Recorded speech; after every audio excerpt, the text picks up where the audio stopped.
planeta Tierra ha decidido descargar una furia incontenible sobre el norte de África, que vive dos catástrofes simultáneas. Catástrofes que quizás ocurren, bueno, por ahí una vez en un siglo, una vez cada 100 años.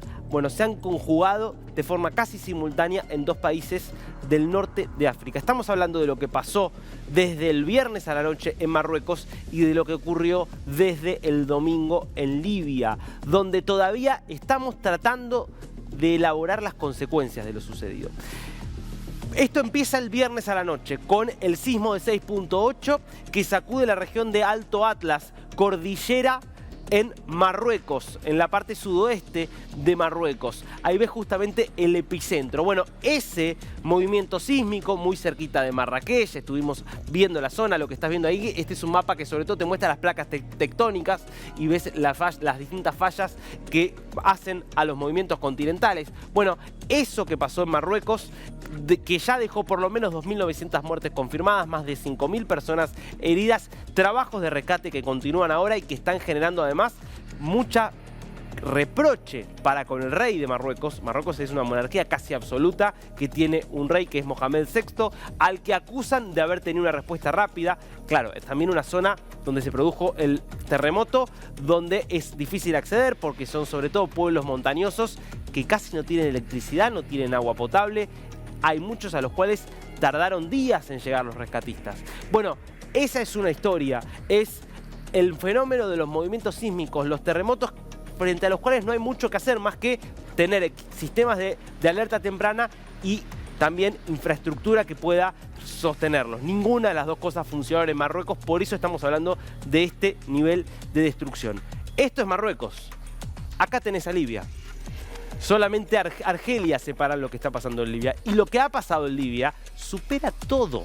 Porque en Libia no hubo un terremoto, que es algo inevitable, imprevisible. En Libia lo que hubo fue una tormenta muy fuerte, un ciclón, Daniel, que provocó precipitaciones muy por encima de lo normal. Ahora, ¿cómo precipitaciones muy por encima de lo normal pueden llegar a generar que 5.000 personas pierdan la vida, que es el dato oficial que hay hoy, que haya 10.000 desaparecidos y que en las últimas horas la Cruz Roja diga que temen que el número de víctimas fatales pueda ascender hasta 20.000, según las estimaciones, porque cada hora que pasa son más los desaparecidos, son más los cuerpos que van recuperando? ¿Cómo una inundación pudo causar esto? Bueno, este es un mapa que muestra la estructura en Derna. Derna es una ciudad ubicada en el noroeste de Libia. Como veías en el mapa anterior, Libia, país del norte de África que da al mar Mediterráneo.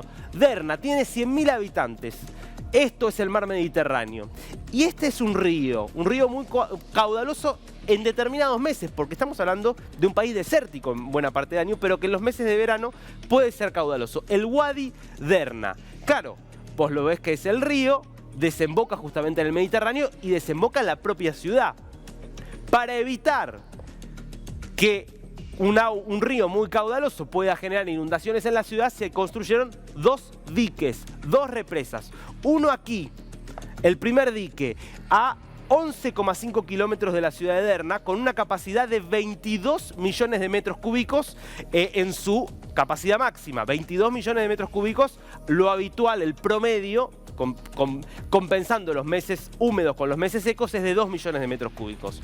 Ese dique, producto de las fallas, de la débil infraestructura de un país que está sometido a una guerra civil desde hace más de una década, que está absolutamente degradado en términos socioeconómicos y en términos de infraestructura, ese dique fue superado por las intensas lluvias y por cómo había crecido el caudal del río y se venció.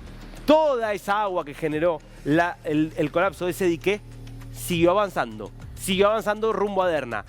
Y en Derna había un segundo dique, ubicado ya directamente a las puertas de la ciudad. Un dique con una capacidad bastante menor, porque claro, el dique más importante era este.